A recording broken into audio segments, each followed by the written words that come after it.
second session. We are going to have we have Mike here to get us. I know that we are coming from. If you're coming from, like I'm coming from the science, I'm not really good with business, but you might have an innovative idea. You might have a very innovative design and mobile application. So that's why we try in the design for change. It's a STEM prototyping. If you have a design solution that you want to pitch to the investors and make sure that convince them that this is a great idea. So I guess Mike is here. I let him to introduce himself, and this is the second session, so workshop 3 as part of the Design for Change 2022. And welcome, Mike. Hello, hello. Thank you for the introduction, Vida. It's great to be here. Are we good to go, or are we waiting for anyone else? It's good to go. So we are going to record this session and it's going to be shared with the students. Awesome, awesome. That's great. That's great. So it's great for everyone who will get a chance to actually see this. Just shared my screen. I hope you can see it as well. First of all, thanks for the invite, Vida. Really appreciate it. For everyone who's attending this class, I think Vida took a big risk by inviting me, not knowing much about me, and hoping that I won't ruin her presentation in her class. And the reality is that I'll shake things up a bit, and I'll put it in a totally different perspective than what you're probably expecting, Vida. And I'll focus a lot more on the real life stuff. That's more or less because I feel like that's what's going to give you the most value. So a bit of background on myself: was born in Romania, moved to Australia, I don't know, more than half of my life ago. Went to uni, went to school, went to masters, everything at Swinburne, loved it, and that genuinely changed my life. Started off in IT and then moved over to a bunch of other businesses. Long story short, so I don't bore you with it, I've made millions, I've spent millions. I get business ideas pitched at me pretty much every week. And they come from all areas, and I don't discriminate in any way, shape, or form where that idea comes from and where that idea is going. Always keep your options open or my options open from that point of view. Now, let's see. I have 2 questions over there, and I was actually talking to a friend the other day. How would your life look like? Like, genuinely think about this, right? How would your life look like if you are in the top 10% of people in the world? And by top 10%, I mean lifestyle, I mean money, I mean everything, wealth, everything. And statistically speaking, it's really interesting because statistically speaking, the fact that we live in, and not even 10% of the people in the world currently, I mean 10% of the people that ever lived, like ever, right? Statistically speaking, the simple fact that you're in Australia, you're alive, you live in this, with COVID, with everything, with Ukraine and Russia, with all of this, the simple fact that you're in Australia and your university in Australia, you're in the top 10% of people in the world. So just, it's like mind-boggling, that simple statistic. And that 1%, you know what, statistically speaking, you need to make about $80,000 a year for you to be in the top 1% of people in the world. It's just insane. It's just insane. It's something that I think everyone should think about, and you should really reflect on that. And that will take me to the actual presentation and so on.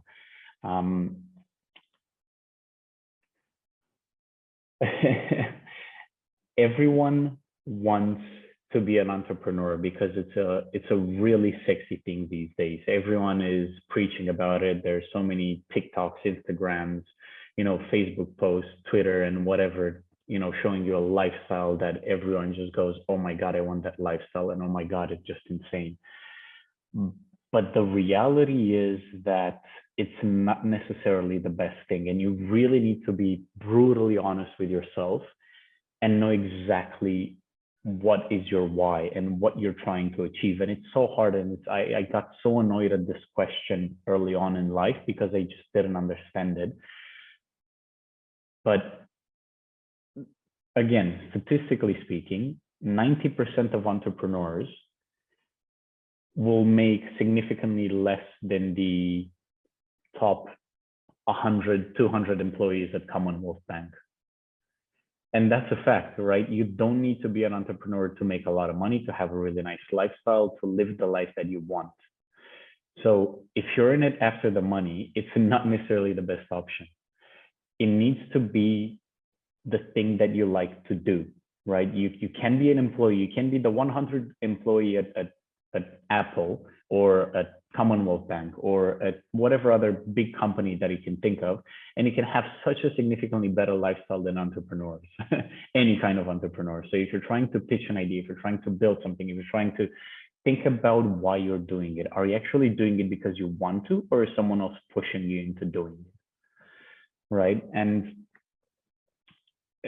again, the world these days, the way it's structured and the way, you know, the society works, you get a lot of pressure, either if it's direct or indirect, but you do get a lot of pressure, and especially from your family. Your family always pushes you to do stuff, right? They try to convince you to go towards one particular career option or pick a particular partner or whatever it is. But you need to try and focus on yourself, and you need to be brutally honest with you and focus on what you want to do. And it's really hard with so much noise around. And I'll tell you a quick story. There's a guy in US, Mark Laurie, amazing guy. I'll just make this, I know, Abira, I believe I have 45 minutes, you said, right? I'll try and make this as quickly as possible. But guy, Mark Laurie in US, he started up this diaper company. He was just simply selling diapers. He would go to Costco and Woolworths and whatever other stores they would have in US. He would go with his van. He would take all the diapers on their shelves. He would load them up in his van, buy them at, let's say, $1 per diaper, and then sell them on his website at 90 cents per diaper. So he was losing 10 cents per diaper. He was trying to build a business where he would get people to go on his website, and especially because he had the cheapest diapers around, he would lose money on the diapers. But what he realized is that once people would go on his website, people would actually buy other products as well. So he's making a lot of money on all of the other products. Anyway, long story short, this guy turned the business to something insane. He built a multi-million-dollar business out of this. And it got to the point where Costco would just tell him, look, we don't want to give you any more diapers. And he went, well, it sucks for you guys. You can get me in touch with Johnson & Johnson and get them to sell me diapers. So these guys at Costco went to Johnson & Johnson. Johnson & Johnson said, look, we don't believe in this business model. We think this guy is too small. We're not going to sell to him. So what this guy, Mark, did, he went to even more Costco and Woolworth stores, and he bought all of their diapers, until the point where Costco just went, oh my God, this guy is just killing our business. All of our customers come to us and we can't buy diapers. So eventually he got them to get in touch with Johnson & Johnson, and Johnson & Johnson sold him diapers directly. Anyway, again, he sold his business for $200 million. This guy went over from there to build a bunch of other multi-million-dollar companies. He's donating to charity millions of dollars a year and so on. This seems like a totally different universe and a totally different like lifestyle in person and whatever. But a guy called Simon Sinek met with Mark a few years back, and they just started chatting. And Mark says, look, I'm actually pretty depressed. I don't really feel well. I'm not too happy with what I've achieved in life and so on. And Simon goes, well, why is that? I mean, look at you, you have a $200 million business, you have, donating to charity, your family's healthy, everyone's happy and so on. And he said, well, I just realized that compared to my college roommate, I haven't done much. And Simon said, well, who's your college roommate? And he said, well, it's Elon Musk. So always try to compare to yourself. That's my point when I go to this. Always try to compare to yourself. Always try to be better than yourself. Don't try to please other people. Don't try to do things because other people are doing it or because other people are trying to convince you to do it and so on. Focus on yourself and make sure that you do what you do because you want to do it. It's super important. When you go into business, when you build an idea, when you build an app, when you build a service, when you build a product, a physical product, whatever it may be, you want to make sure that you do it for the right reasons for you. It will always pay back. It will always come back to you, and it will always be paid back tenfold to you if you do it for the right reasons for you, right? Yes, of course, it also helps if you do it for the right, like, moral reasons and so on. That definitely helps, but they need to be the right reasons for you, right? And again, I'll go to a quick story. A guy called Bob Chapman. Probably not a lot of you have heard about him. He runs this big steel company in the US, and when the 2007 GFC hit and everyone had big problems and all that, and they had to do massive layoffs and they had to fire a lot of people and just try and figure out how the business would survive and so on. The board of directors went to Bob Chapman, who was the CEO and managing director of the steel company, and they said, well, we need to fire 30% of the people in the company because otherwise we wouldn't survive. So Bob, being the guy that he is, and I encourage you to try and read his book and to try and find out more about him. He's just an amazing person. He thought, well, this is not who I am. This is not what I want this to be about. And I generally don't want to do it. So after weeks of struggling and sleepless nights and trying to figure out what to do, Bob came up with an idea. It's actually something implemented many, many years ago. It's called the furlough program. So what the furlough program does is, and what he actually did was, so he went to the board of directors. These guys agreed to the furlough program, and then he went to pitch it to the people. And it's all about the way he pitched it. It's all about him knowing his audience and him understanding how to pitch his idea. Think about it. Everyone was potentially looking at losing 30% of their colleagues, everyone, from the lowest level to the highest level. No discrimination. When it comes down to the company surviving, when it comes down to survival, companies will do absolutely anything to survive, right? So presenting it's really important. Furlough program. He went to these guys and said, look, I genuinely don't believe in head count. He believes in heart count. He knew the people that were working there. He knew their families. He knew their lives. He knew all of this. So he wanted to appeal to that. So he went in front of all of his employees and he said this. I believe he had over 5,000 employees. So it's a massive headcount. Imagine laying off even 1,000 people. It's just like they would go home and not be able to provide for their families in one of the worst times of their lives. So he went in front of his company and he said, look, rather than a few of us suffering a lot, I would prefer that all of us suffer a bit. So he implemented the furlough program. The furlough program means everyone in the company from the lowest level to the highest level needs to take 4 weeks of unpaid leave throughout the year. It doesn't matter when you take it, how you take it, you need to take 4 weeks of unpaid leave throughout the year. And what he did was he went a step even further. So he said, if you can afford it, but your colleague can't, you can swap. So something amazing happened. People that could afford it more because they were in a more stable financial relationship, they would trade with people that could afford it less because they had mortgages, because they had families, because they had people they needed to take care of. Right? So all of a sudden you get people that would get 8 weeks of unpaid leave and people that wouldn't get any days of unpaid leave. And that way they survived and they thrived through the GFC. And as soon as the GFC ended and business started ramping up again, he was the only company that had all of the employees and all of the workshops and everything already set up and running. And he just went full steam ahead. He gained like 80% market share just out of the sheer fact that he was already positioned there and he already took care of his team. Imagine the chemistry and the bond that created in between the employees and the company. Those guys would go on to everyone and anyone. Imagine the talent that he drew to the company by the simple fact that people knew that they were being taken care of. So he did it for the right reasons. He did it for the right reasons for himself, but he also did it for the right reasons morally. So it genuinely matters. This thing, and it's at such a big level that you can't really relate. But if you take the time to study it and understand the principles behind it and why these things matter, it will help you even at a micro scale. Even at when you don't have any money in your pocket, you don't have enough money to even cross the street, and you're trying to figure out how to put up your business and how to start even making $1 of profit. You need to do it for the right reasons. You need to know your why, and you need to make sure that it's your why and it's not someone else's why. I stress about this so much because it is incredibly important, incredibly important. And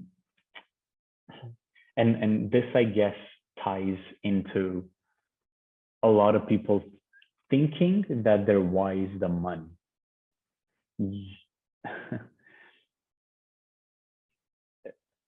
A lot of people do it because they want the lifestyle. They want to, you know, buy an iPhone. They want to buy the latest version of a Mac. They want to go on an expensive holiday. They want to, I don't know, buy a car, buy a Porsche, buy whatever. But I'll tell you what, the quickest way to not own the Porsche company is to buy a Porsche. Right? You really need to be calculated with your expenses. You need to be focused on what's important to you.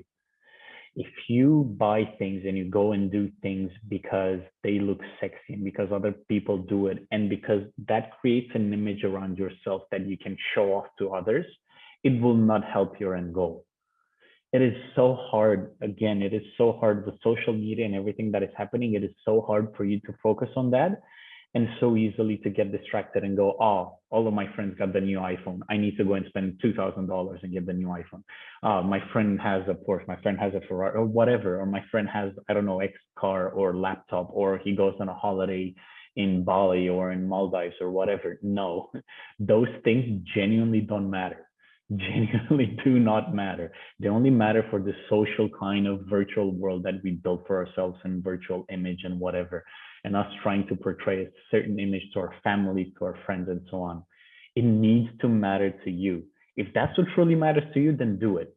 But if you're honest, if you're brutally honest to yourself, you realize that only a handful of things genuinely matter to you, genuinely make you happy. I realized a pretty long time ago that if I wake up in the morning and I'm okay, the first thing that matters, if I'm okay, so I can take care of others, that's a win. If the 5, whatever, 6 closest people to me are healthy and okay, then I consider that they a win. Everything else that comes after that, it's a bonus. It needs to be about the things that you genuinely care about and the things that genuinely matter, right? You need to focus on building your own dreams, or someone else will hire you to build their dreams. Yeah, it's hard. And I'll say it again, you need to focus on building your own dreams. Otherwise, people will get you to build someone else's dream. And that is a fact. And that is a fact. It might be what you want. It might be that you're happy with having the 9 to 5 and be stress-free. And again, it's so sexy to be an entrepreneur these days that it's overlooked how important and how good that kind of lifestyle is, the 9 to 5 lifestyle as well. So be brutally honest. Don't wish it was easier. Wish you knew more. Wish you were more documented. Don't wish for less problems. Just wish you had more skills. And for that, you need to take the time and invest in yourself. Right? Sorry, I got distracted there for a bit, but this point, number 1, what is your why? It is so important that I would honestly spend the whole 45 minutes just on this, right? don't get emotionally involved into things and be brutally honest when it comes to building up a business, building up yourself, building up yourself as a personality, as a professional, as an entrepreneur. Regardless of where you start, it doesn't matter that you were born in India or China or Romania or whatever. It genuinely doesn't matter. The market does not care about that. It doesn't matter they were born black or white or rich or poor. It does not matter. The market does not care about that. What matters is where you finish off and where you end up at, right? That's all on you. That's 100% on you. And if you focus on that, and if you focus on getting yourself better, and if you focus on just learning what is important to you, then you will win. It doesn't matter that you'll have $1 million. It doesn't matter they'll have $10 million and so on. It genuinely does not matter. I know people that have $30 million in their bank account and they're miserable. They're genuinely miserable. I know people that have a 9-to-5 job. They're stress-free. They take 2 holidays a year and they enjoy their time with their families. And they're a zillion times happier than the guy with 30 million in their bank account is. It is so important. And the sooner you realize that it's not about the money and it's about the stuff that genuinely matters to you and the stuff that makes you happy, it's gonna blow off your mind. It's gonna reshape your universe. And in this day and age, you can make money out of everything. You love movies, you can make money out of just watching movies and posting YouTube videos on YouTube. You love, I don't know, bees, you can make money out of whatever. Again, making videos about bees or building a beehive or whatever, anything. You can make money out of anything. You love technology, you love traveling. You can go traveling, make videos about traveling, you'll make money out of that. I guarantee you can make money out of pretty much every hobby or thing that you can like or passion that you have. You just need to be really focused on it. And I'll give you an example. Let's say you start ahead of me on whatever your passion is, cars, and you know everything about cars, and you work in a mechanic shop or whatever. This is probably super not relevant for everyone in this course, but I'll give it to you as a super basic example. You work a 9-to-5 job and you're just focused on that. You get home and then you chill. You watch Netflix, you watch Lord of the Rings or whatever, Game of Thrones, whatever, Suits, whatever TV show is cool these days, right? And I'm 2 years behind you. Genuinely, I'm 2 years behind you in terms of experience, in terms of knowledge. I work the same job, but as soon as I get home, I spend another 2 hours learning about how to build a car, learning about combustion engines, learning about electric cars, learning about Tesla, learning about this, learning about new technologies and so on. At the end of the year, I would have had 365 days where I would have put 2 hours extra. That means about 700 hours. That genuinely, in terms of work volume, that means an extra what? About a few months extra.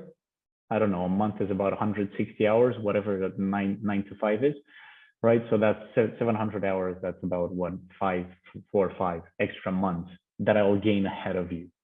And I'll be ahead of you just by simply doing that. That's sheer math. It's not even like, you know, the simple fact that I'll focus on improving myself and learning more things than you will, in 2-3 years, I'll be ahead of you. It's simple math. Spend the time, invest in yourself, right? Sorry about my rant, but it really matters. Moving on to point number 2, how can you add value? Whenever you're pitching an idea, whenever you're trying to build a product or a service, you need to think of how you can add value to your customers, how you can add value to your audience. Now, what is value, you say? Again, people tend to lose sight of this, but the harsh reality is that value always translates to time, always translates into time. And if you stay and analyze it to the most granular level, you will realize that it translates into time. It is the absolutely only currency in the world that you cannot buy more of. You simply cannot buy more of. Everyone has 86,400 seconds in the day, everyone. Regardless if it's Jeff Bezos or Elon Musk or me or Beta or you, everyone has the same amount of time in the day. And at the end of the day, you know what? And someone made a pretty cool analogy. What would you do if you would get $86,400 every single day to spend it on whatever you want? What would you do with it? What would you do with it? How would you spend it? Right? Knowing that at the end of the day, whatever you haven't spent completely vanishes. You burn it out. You throw it out on the window. What would you do with that money? Just think about that analogy. How cool is that? What would you do with $86,400? I think everyone goes now, oh my God, well, I'll buy a car, I'll buy this, I'll buy that, I'll go on a holiday, you'll do so many things. You're thinking of so many things to invest that in, or to buy stuff for yourself or do whatever. But you can think of so many things that you could do. Pay my debts, pay this, pay that, whatever. It's the same thing. It's the same thing in real life. Everyone gets the same amount of money, time, in the day. Doesn't matter who you are. You need to be wise about how you spend it. Going back, what is value? How can you add value? Value, what is value? Value translates into time. Everything that you do, everything that you offer, your service, your product, it needs to tie back into how much time can it save that person, or how can it give time to that person. As I said, you can't really give time, but if you give them if it makes them money, or if it saves them time, let's say you create a program that it saves them 10 minutes a day for not doing a manual task and you do it automatically, right? You build a service that checks something for the oceans and cleans the oceans and whatever. That also, anything and everything will translate into time. That buys more time for society to evolve and get past this consumer world that we're in and resource-based economy that we're in right now. All of these things, they add value, and value is time. The fact that you create a product that makes a company more money, it still translates into time. More money for that company means that the top level execs can have more money to spend more money with their families and spend more time with their families, and they can spend more time on what they want and not have to worry about money and their extravagant lifestyles and whatever. They do it for the wrong reasons. It doesn't matter, but it still translates to the same thing. It still translates to time. So you need to focus on that. You really need to focus on what value is your idea adding, what value, and on a smaller scale, on a more, I guess, dynamic scale and more of a structural kind of scale, let's say in your groups and in your teams, how can you add value to your group? How can you add, benefits to them working with you and so on? And yes, you need to work in a group. You don't try to do everything for yourself. You can do anything in this world. This is really important. You can do anything in this world as long as you realize that you can't do everything. I'll say it again. You can do anything in this world you set your mind to, genuinely. If you're 40 years old and you want to go into rocket science, you can do it. You can do it. If you put enough time and effort into it, you can do it. But you can't do everything. You can't go and build the rocket yourself and all of this. As soon as you realize that, then you'll be better off, just by the simple fact that you realize you can do anything you want as long as you realize that you can't do everything. So you need a team around you. You need to learn to work in teams. And Beta is doing all of this great by the fact that it encourages you to work in teams and do team projects and so on. It's super important. You can't do everything yourself. What value can you add to your team? Think about it in this way. Look, university is a great example, right? You will get to meet people. I think networking is the most overlooked advantage of going to university. Yes, everyone's, booing educational system right now because they're saying it's old and outdated and whatever, but everyone is ignoring this networking side of it, right? The benefit of you meeting people, getting to know people that are like-minded, that are of a certain educational standard, and people that you can use as contacts for future on in life. Like for me, it mattered so much how I got my first job, how I got, some of the first business that I started, and this is a clear example. The first business that I started with a friend that I met in uni. again, I didn't know how to do everything. I started a crypto company, the absolutely first one. I started a crypto company. I didn't know how to do crypto mining and so on. I knew the technical side of things, but I didn't know how to sell. So in one of my classes, I met a guy who knew how to sell. He was working at a car dealership. He was great at selling stuff. So I got him on board. Then at one of my other classes, all of them with Simba. One of my other classes, I got to meet another guy who was really good at finance. So he did our accounting side of things. So I got to meet all of these people and I got to work with them, and I added my own piece of value. I couldn't do everything, but I knew that I was really good at this tech side of things, right? And this gave me a super big advantage because not a lot of people were good on tech, and not a lot of people were willing to get their hands dirty and to learn all of this technical stuff about it, and it was too complicated and whatever. You're not good at that, find someone who is. Focus on what you're good at and the value that you can add to your company, to your team. And that's, again, I'm talking about structure, I'm not talking about the idea, but you need to focus on how you can add value to your team and how you can add value to the business itself that you're trying to build, right? And then get someone else to help you with the other stuff. Now, how can you add value to the customer and to the marketplace? We already spoke about that. Sell or be sold. This is a concept that's, again, in this day and age, it's not so sexy. Yet everyone does it every single day in pretty much every single interaction that we have. And you need to be honest about it. You might not like selling. You might say, oh, I don't like to be, that kind of sleazy car salesman guy or whatever. You don't like the idea of selling. You think it's hard. You think it's, beneath you or whatever. The reality is every interaction of our lives, it's sell or be sold. And that's the honest. Let me give you examples. You talking to your parents or your family about what you're going to eat tonight. You're trying to either sell them on the idea that you want Kung Pao chicken or whatever, or they're trying to sell you on the idea that you should have whatever, steak. You talking with your date about going to the movies. Either you're trying to convince her or him to go to the new Marvel movie, or they're trying to convince you to go to a romantic comedy or whatever. It's sell or be sold. All of these interactions, it's sell or be sold. You go to the shops and you try and buy a type of bread. The companies are trying to convince you which type of bread to buy. They're trying to sell you something.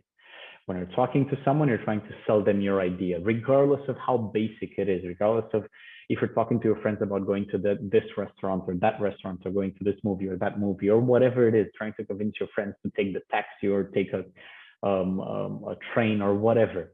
Every single interaction boils down to this, even though it's not in a formal way that everyone defines sales at, it's still reality. You're practicing this day in, day out. It's something that you do all the time, and it's super important. Whenever you're building an idea, whenever you're trying to pitch something, you need to know how to sell. If you don't know how to sell, you need to learn how to. And when I say you don't know how to sell, it's an understatement, because everyone knows how to sell. You've been doing it all of your life. You just need to put it in a structured way about your business and focus on your idea and your topic. It's super important. And look, I'll just go to the next slide. I don't even know how much time there's. Oh, sorry about that. I'll try it again. There we go. We have about, we have about 20 minutes, Mike. 20 minutes. And we might have some questions from the audience. I'll try and finish it a bit quicker then. No, don't worry. I guess we are listening to you, sharing your experience. That's valuable. Thank you. No problem. No problem. So I'll just move on. I'll get back to that point in a bit. How do you pitch your business? And this comes down to actually doing it and I guess putting it into practice. And the most important thing is, and you need to be brutally honest. We'll take this exact situation that you're in right now. The fact that you need to do a presentation for Beta in this particular class. You need to be brutally honest and realize what the person that is evaluating you on or assessing you on is after. What are they after? What is he or she after? In this case, what is Beta after? Right? You saw that she wanted, I think in the structural, from memory, in that PDF that you presented to the students, you had content, clarity, and delivery, right? She gave you exactly the structure that she's after. You need to be brutally honest with yourself. Is she after, an idea that will actually work? And is she after the finances? Is she after, the granular, the small, crossing the dots, the T's and the I's and so on? No, she's after that exact structure, right? And I'm not trying to say this as a bad way for Beta, but she doesn't really care about the finances, if the finances stack up, or if, like, you need to be brutally honest to yourself. What matters to them? What matters to the person? What matters to your audience? What matters to the people that you're presenting? If she says that these three things matter to her, content, clarity, and delivery, you focus on those three things and nothing else. Like, it's just, that's whatever she gave you as a structure, that's what matters for this particular assessment, right? And that's it. Don't focus on nothing else. Don't get emotionally involved and try to, you need to be brutally honest when it comes to this kind of stuff, right? Focus on what your audience wants. Know your audience. And I'll give you an example here. Everyone knows Nelson Mandela. Nelson Mandela is, wherever you go in the world, Nelson Mandela is regarded as one of the greatest leaders of all times, right? And he was asked in one of his presentations, he was asked, what got you to be such a good leader? What got you to be such a good role model and such an inspiration to basically everyone in the world, regardless of the corner of the world that you come from? And he said a few things, but one of them that really stayed with me and I like it engraved in my brain. He said, when he was a kid, he used to go to tribal meetings. His dad was a chieftain in his local community, and he used to go with his dad to these gatherings, these chieftain meetings, these leader meetings in the region. And he said two things. He said, one, they would always sit in a circle. They would always try to make it equal, regardless of if one of them was a small boss, the other one was a big leader, small leader, it doesn't matter. It was just a guy in the village. If he was present, they would all sit in a circle. They were all equal. That's thing number one. Thing number two, he would always be the last one to speak. It is so important. Let me give you an example. You go out into a room and you say, well, this is the problem. This is what I think. This is what I think we should do. What do you guys think? If you go into a room like that and you pitch a problem and you pitch your idea and how things should be done, then you will influence everyone else in that room. You will influence, if someone had an amazing idea, they might not say it because they think it's silly, or they might not say it because they think, oh, his idea is better. Oh, it's easier to just go along with his take on it. Practice being the last one to speak. Whenever you have a problem, whenever you're dealing in a team, whenever you're working in a team environment, try to let the others speak and be the last one. It's so hard, yet it is so important. Practice being the last one to speak. You will get so much more value out of it. People will get so much more courage in sharing their ideas if you don't come in as an authority figure and try to impose your view of it. Let them speak, let them share their thoughts. And I guarantee you that you'll learn so many things out of this. It's mind-boggling. How do you pitch your idea? Well, practice, practice, practice, practice. You really need to take the time to practice. You need to rehearse. You need to look in the mirror and pitch it out, I don't know, 100 times, 1,000,000 times. Depending on how important it is to you and how critical it is to you, you'll go over it in your head time and time and time and time again. You'll try and practice it. You'll try and present it as if you were in front of your audience. And doing that will get you one step closer. It'll get you 1,000,000 steps closer, right? You need to apply that throughout your life with basically everything that you do, right? From the smallest thing to the biggest thing. You need to practice those things, and the more you repeat them, the more engraved they are in your brain. And I'll give you an example. The simple fact that you'd be, let's say, the simple fact that you'd be brushing your teeth once a day, once a year, it won't make a difference to your teeth, your teeth will still fall off because you eat everything and anything, and the food is so acid these days. But if you do it constantly and regularly, every single day, you're brushing your teeth and you're being diligent about it, then that will make a difference. It's the same thing in business, the same thing with pitching your idea. The simple fact that you went over it once before your presentation, it doesn't mean that you'll know how to do it. It doesn't mean that you'll do the best version of it that you can. You won't. You'll need to repeat it 10 times over. You'll need to go over it so many more times in order for you to get to that point of being able to present it in a cohesive way and in a clear way so that your audience can understand it, right? Mike, yes.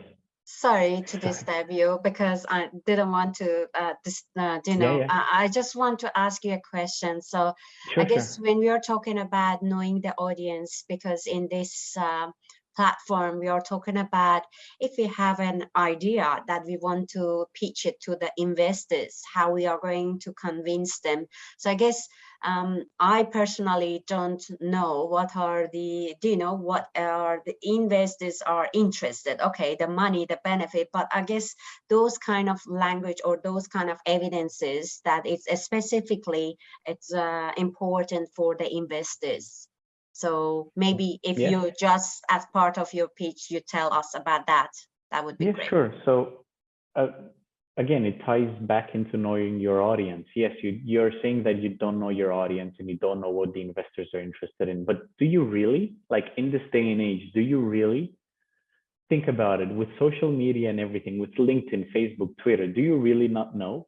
If you're going to a company and you know the people in the meeting, I can guarantee if I know that today I'm meeting with Beta, Julia, and Emily, and whoever else is in the meeting, whatever their names might be, I can go on Facebook, I can go on Google, I can search them up, I can look up, oh, they posted a cute photo of their dog. They really care about dogs, right? So if my idea, like if I have 10 people in the presentation and my idea is about, I don't know, a toy for dogs, then I'll for sure appeal to that person. I'll for sure look them dead in the eye, because I know that they care about dogs. They have a dog, they posted dog pictures and whatever. They say, oh, look how cute this is, or about cats or whatever it is, right? Maybe you don't find anything in common about that, but you can make analogies. Whenever you post your idea, whenever you pitch your idea, there are personal things that you can relate to the people that you're presenting to. And you almost always know the people that will be present in the meeting. You can always ask, you can always find out the people that are present in the meeting and try and do a bit of research. Okay, you don't know the kind of people, or it doesn't matter to them as much, but it always matters. Even if you go to multinationals, you're still selling, you're not selling to a business, you're selling to people. And that's what you need to understand. You're selling to people, you're selling to human beings. It's always about building that relationship and building that trust. Yes, it's about the idea, it's about the concept of it, it's about it making money, it's about it being profitable and so on. But the first barrier that you need to get past is that human that you're looking dead in the eye and you're trying to sell them your idea. So it needs to make sense to them. You need to relate to them. You need to know what are their interests, what is stuff that you can link to, right? Again, in your case, Peter, it's so easy because you're giving them all of this information, right? You're telling them what the structure is. You're telling them what they're after. They know exactly what they should follow, and they shouldn't think past that. Like that's, yes, you can look outside of the box and you can build something amazing, but for the purpose of the assignment, you will genuinely think about that. And I dare you to think outside of the box. That's definitely something that you should focus on. But it's the reality is that you're selling to people. You're always going to sell to people, not to businesses, not to a hard wall. People will have feelings involved. People will get involved in and will get emotionally dragged into your presentation. So make sure you know your audience. Make sure you focus on and you tune in on what's important to them, right? Is it important to them to save the environment? Is the forest important to them? Is ecosystem, whatever, sustainability important to them? Focus on that, right? Of course, it needs to be profitable. You need to focus on numbers. Everything that you said in that PDF, I read it. Everything that you said in that PDF is so clear and simple, and I agree with it 100%. Yes, it needs to be clear. It needs to be straight to the point. It needs to be concise. It needs to, be easily understandable, easily digestible by your audience. Those are all I agree with all of them. Those are all facts that I agree with. But you need to think outside of that in terms of how you can appeal to your audience. What can you add that's extra, right? And sorry, I'll just, I think we don't have that much time. So if you guys want to ask any questions, I can definitely stop here and we can go through the questions and then take it up from there. I don't know if we have any question from the participants, so you can turn on your audio and ask the question, or just write in the chat so I can share with Mike. Otherwise, we are going ahead. Is there any question for now?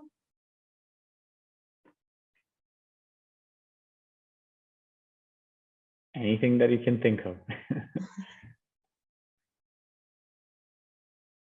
If you can't turn on your audio, because I know this is the virtual environment that we all are experiencing, sharing the rooms and so on.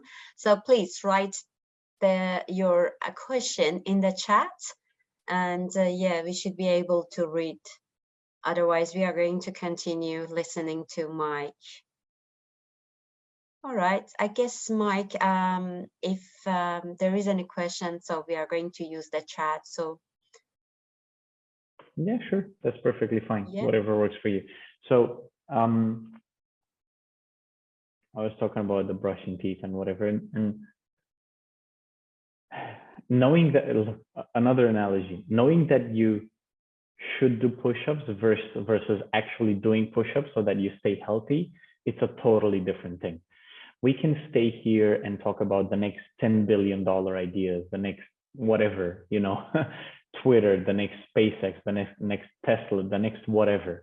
We can stay here, the next whatever, COVID vaccine. We can stay here and come up with all of those ideas, but it's so different in talking about them and thinking about them than actually doing it. So I encourage you to, if this is a life that you're generally trying to pursue, of starting up your business, of pitching an idea, of trying to build an app, build a service, build a product, build a whatever, I encourage you to just start doing it. It's easy, even if you don't have money, it's easy to start doing it. It's easy if you organize it in a clear and structured way, you'll be able to get the money. In this day and age, it's fairly easy to get the money. You can pitch it to so many people. You can go on LinkedIn, find the whatever. If your idea is about selling pencils, you can go and you find the whatever, 100 people, 1,000 people on LinkedIn that are selling pencils or in pencil factories or whatever, and you can sell to them. You can pitch your idea to them and get financing from them. You can definitely do that. Biology, whatever, certain chemicals that are trying to develop that will whatever improve. I have a problem with the pool and keeping the pool clean for algae and whatever. You can come up with those ideas and go to the people that generally matters to them. You can do that, but you need to put it in practice. And what I've learned from my own experience is that there's no right way of building a company or building a business or pitching an idea. But what I found is 1,000 ways of how not to do it, right? So when I try and build my next product or my next business or my next whatever, I know 1,000 things that I should not do, right? Because those are mistakes that might be capital mistakes and I'll just end it all, or they might be mistakes that might slow me down, right? So it's super important. It's super important to just go and try. Even if you fail, it doesn't matter that you failed. You've actually learned so much out of it that it's shocking. As long as it's not a capital failure where you lose all of your money and you go bankrupt or whatever, you lose your house or whatever, you lose your job, then that's not, you know, it's something that you should definitely try, and you should definitely try and focus on. So going on to the next thing, is there demand for your product? How do you create demand for your product or service? Always ask those questions before you start building it, and try to be as honest about it as you can.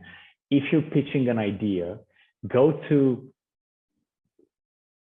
if you have competitors, whatever, you can go to the 5-10 people, friends that you have that would be willing to listen to it and listen to their genuine opinion.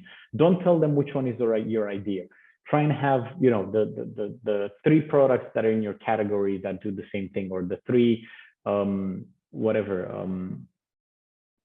services, the 3 companies that offer the same thing or a similar thing to you.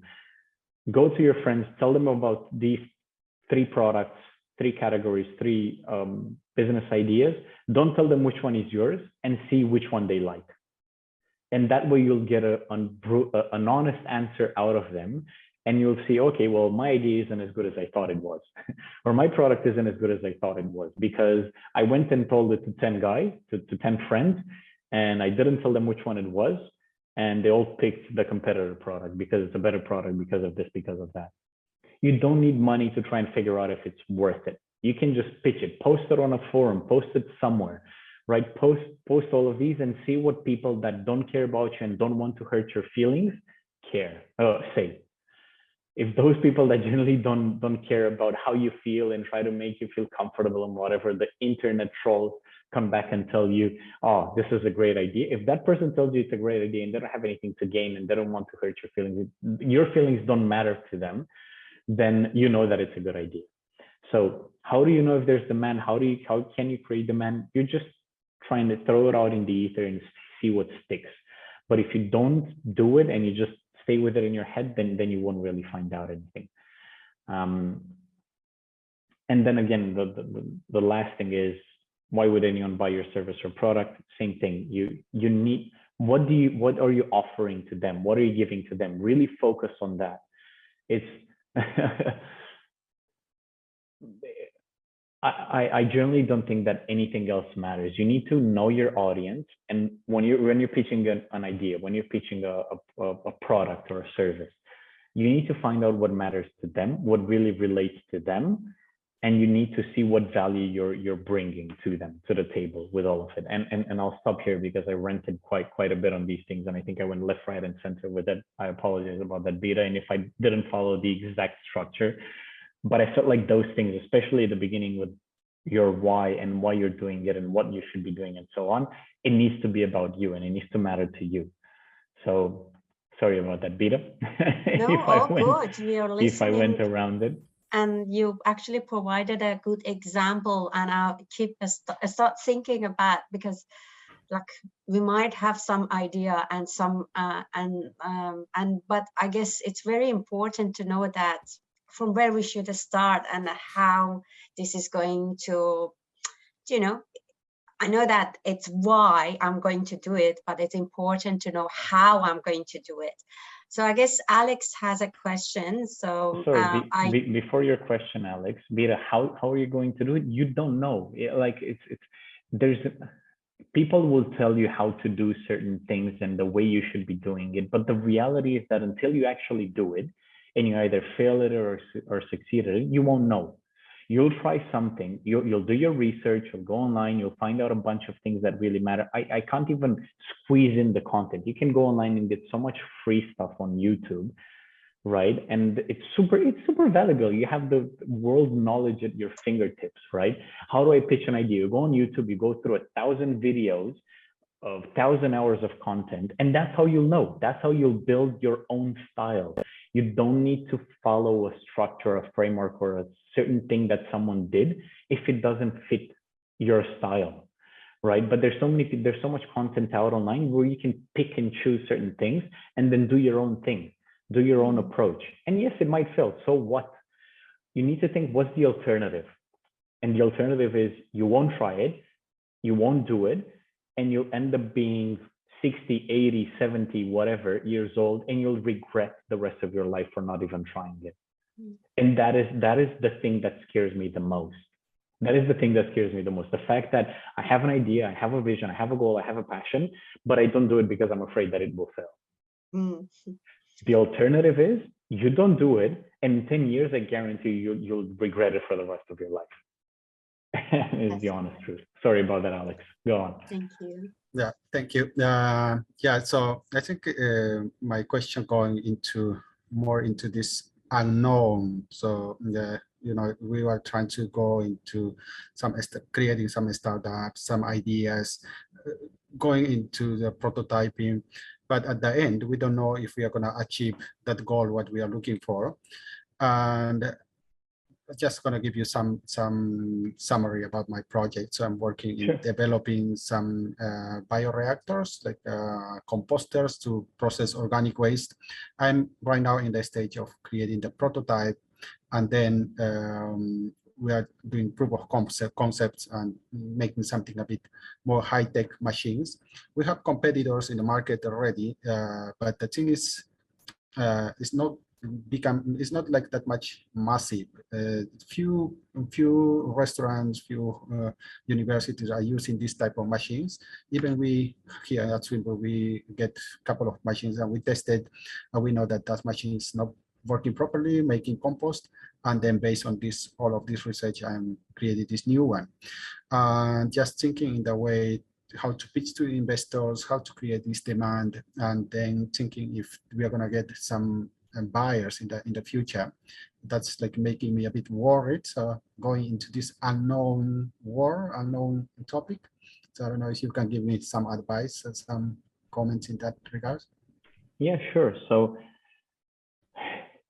first thing is that I personally think everything that has to do with sustainability and eco-friendliness is the future, is the way to go in the future. So if you have an idea that's focused around that, I pretty much say 99% of these ideas that are going in that direction, I strongly say you should follow it and you should try and see it through, regardless of how hard it is. If it was easy, everyone would do it. That's for sure. Right. So from that point of view of, does your idea have merit? Does your idea have demand in the market and all that? Yes, it does. And yes, it will have even more demand. The stuff that I'm seeing, I'm right now in Spain. The stuff that I'm seeing, that I've seen in the last 6 months traveling, is that after this pandemic, and I've traveled a lot even before the pandemic, but the world has changed so much. All of a sudden, you start seeing so much more recycling being done all around the world. Like these guys, I'm in Marbella right now. They've implemented a new system for recycling around their cities, and instead of 2 bins, they have 4 bins. And that's all with COVID, the whole COVID push and the whole, like it's a massive push and shift of mentality in the world focused on climate change and eco-friendly solutions. I see money being thrown from VC companies, the left, right, and center, on ideas that haven't even put one line of code into them, or products that don't even have one screw on them, right? And they're pushing so much money in the US and Australia. Australia is a bit slower than the US and the rest of the world, to be honest, in terms of implementing stuff like this, but they still do it. But if you look at US and Canada and Europe and whatever, they're pushing so much money from the government and private sector side that as long as you have a semi-working model of something, you can go and you pitch it to them, and it's almost certain that you'll get funding, or you'll get enough attention that someone will come up with a bit of funding for you. And that's all you need, right? As I said before, focus. You can do anything as long as you realize that you can't do everything. Focus on the stuff that you're good at, and the stuff that you're not good at, try and get someone to help you out with it, right? You need money. You need someone who can sell your idea and pitch it and take it to the next level. Get someone on your team who can do that, right? Give someone 5% of your company, or I don't really like to give percentages in my company, but let's say do that, or give them 5% of the profits in the future or whatever, right? And just get someone to take care of that side of the business for you. So from the aspect of, is it worth it? Yes, it is. From the aspect of how do you try and pitch it and so on, go online, search how, this exact same question that you asked me, how do I pitch a whatever eco-friendly idea? Who do I pitch it to? Who are the companies that would be interested? Search it on Google, search it on YouTube. You'll find so many, like massive companies that are willing to invest so much money and focus on the product itself. You mentioned that, their competitors and whatever, they're not really, their products are not really that good. That is amazing. That is the stuff that you want to hear, right? 2 things that I always try to focus on when it's a physical product, 2 things that I always try to focus on is the product quality needs to be, or the difference in between my product and the other product needs to be a zillion times better, right? Be it design difference, be it functionality difference, be it visual or whatever it is, cost difference. I need to have in one of these areas, either cost or design or functionality, I need to have like a million miles advantage compared to my competitors. As long as I have that, as long as my product has that, then it will be a super easy sell. If I'm just a bit different or just a bit better than the other products, then it will be super hard to penetrate the market.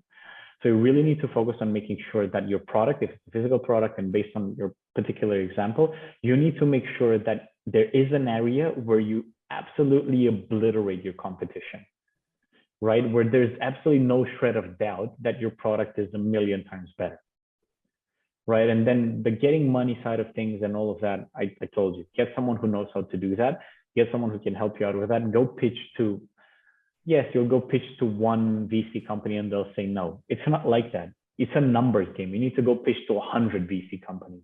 In one of them, maybe you're lucky that the 100th company will say yes. And if you're not, it doesn't mean that your idea sucks. It just means that you haven't pitched enough, right? You need to pitch to so many people and try and find out your audience. It's just, yeah. That's what it is about. I hope that answered your question, Alex. Sure. Yes, just one question more in terms of finding these investors to do this many pitchings. How can we find it? Because sometimes when, like, for example, participating in this pre-accelerator or accelerator programs at universities, and they can connect you with the investors, but the other way, where can we find the investors who are interested in my project? Google and LinkedIn.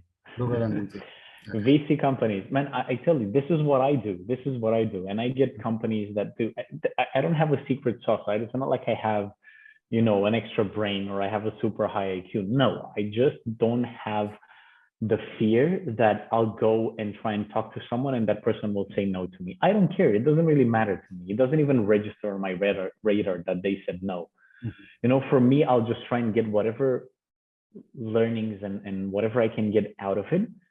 And then I'll move on to the next. And I'll have the same enthusiasm and the same will about it and motivation about it as I had with the person before.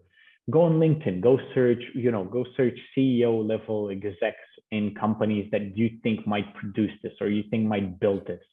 You know, go on Google and search companies that build whatever, recycling. Go to city councils and pitch this idea to them, right? Look, I have this thing. You don't need to sell it, you know, but it's a whatever, just here's a pamphlet, give it to the businesses in your local council, whatever.